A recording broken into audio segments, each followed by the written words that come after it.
Welcome to news hour. నేను శ్వేత. Details చూద్దాం. మెదక్లో కేంద్ర మంత్రి కిషన్ రెడ్డి మాట్లాడుతున్నారు. ఇప్పుడు లైవ్ చూద్దాం. కీలక పాత్ర పోషించేటువంటి ఎన్నికలు. ఈ ఎన్నికల్లో తెలంగాణ మరి ఏ రకంగా ముందుకెళ్లాలో, ఏ రకంగా అభివృద్ధి చెందాలో ప్రజలు ఆలోచన చేసి ఓటేయాల్సినటువంటి అవసరం ఉంది. మనమందరము చూసాము. 10 సంవత్సరాల పాటు కేసీఆర్ హయాంలో బీఆర్ఎస్ పార్టీ, కేసీఆర్ కుటుంబము ఏ రకంగా ఈ రాష్ట్రాన్ని మరి కొత్తగా ఏర్పడినటువంటి తెలంగాణ రాష్ట్రంలో దోపిడీ చేసిందో మనం చూసాం. తెలంగాణ ప్రజలందరూ కూడా ఎన్నో త్యాగాలు చేసి, పోరాటాలు చేసి తెచ్చుకున్నటువంటి తెలంగాణ ఇంకా కుదుట పడలా, ఇంకా గాడిన తెలంగాణను రాహుల్ గాంధీకి తాకట్టు పెట్టాడు.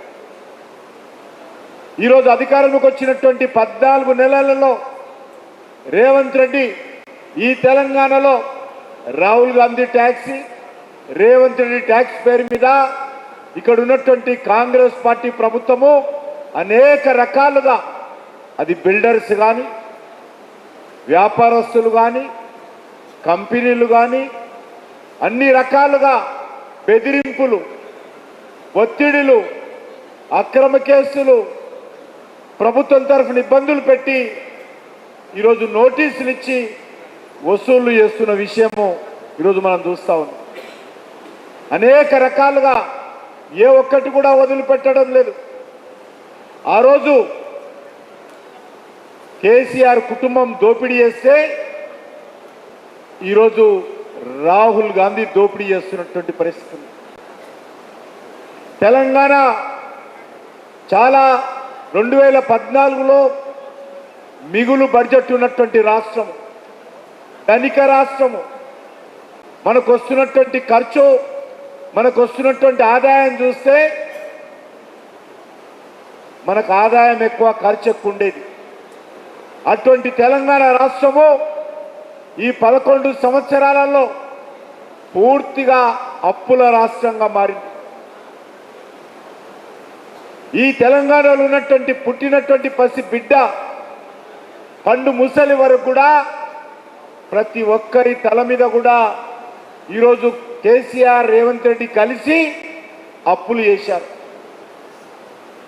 సుమారు 9 లక్షల కోట్ల రూపాయలు కేసీఆర్ అప్పులు చేస్తే రేవంత్ రెడ్డి వచ్చిన తర్వాత కూడా అప్పుల యొక్క మాయ పెరిగిపోతా ఉంది.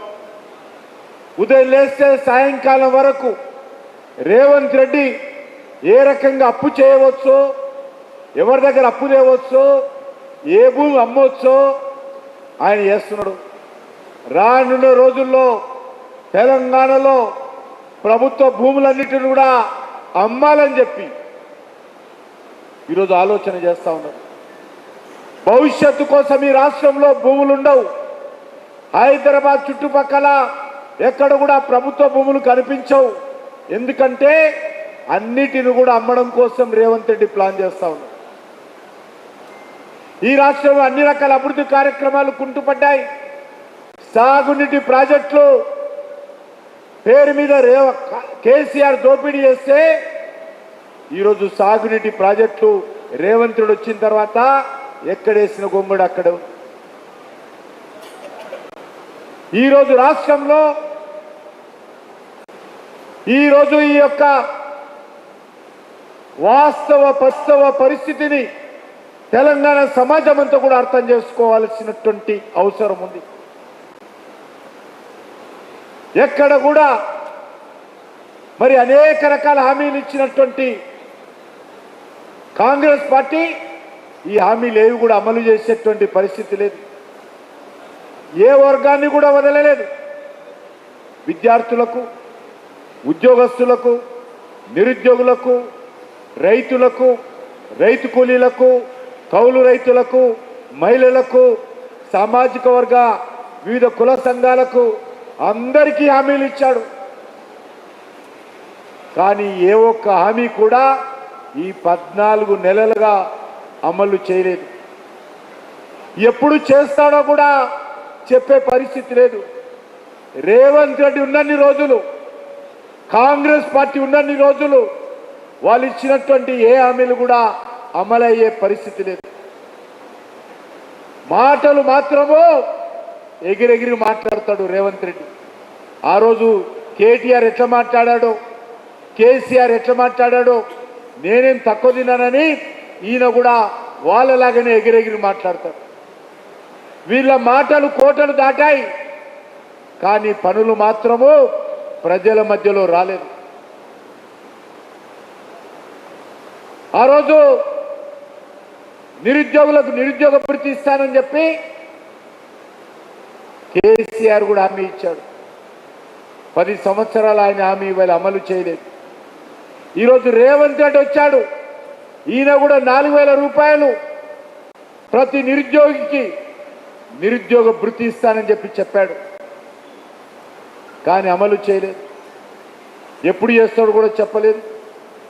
24 డిసెంబర్ లోపల, అంటే 2024 డిసెంబర్ లోపల ఉద్యోగాలన్నిటిని కూడా 2 లక్షల ఉద్యోగాలు భర్తీ చేస్తానని చెప్పాడు.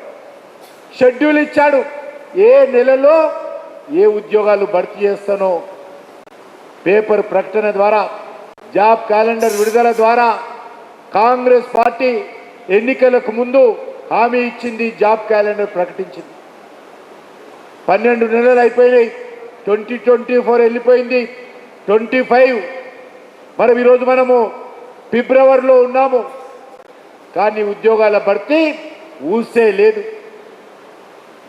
కొత్త ఉద్యోగాలు దేవుడేరుగా ఇప్పటికే ఉద్యోగాలు చేస్తున్నటువంటి వాళ్ళకు సంబంధించినటువంటి డిఏలు దిక్కులేదు, కరువు బత్యం దిక్కులేదు. ఎవరైనా ఉద్యోగి రిటైర్మెంట్ అయిపోతే రిటైర్మెంట్ బెనిఫిట్స్ కూడా ఇవ్వలేనటువంటి అసమర్థత ప్రభుత్వము ఈ రేవంత్ రెడ్డి ప్రభుత్వము, కాంగ్రెస్ పార్టీ ప్రభుత్వం. అనేక సంవత్సరాలు ప్రభుత్వానికి ప్రజలకు సేవ చేసినటువంటి ఉద్యోగస్తులకు రిటైర్మెంట్ రోజున బెనిఫిట్స్ ఇవ్వాల్సినటువంటి బాధ్యత ఉన్నది. కానీ రేవంత్ రెడ్డి ప్రభుత్వము అసమర్థత కారణంగా ఈ రాష్ట్రము కాంగ్రెస్ పార్టీ, టిఆర్ఎస్ పార్టీ యొక్క మరి అవినీతి కారణంగా ఈ అప్పుల పాలైపోయి ఆర్థికంగా దివాలా తీసే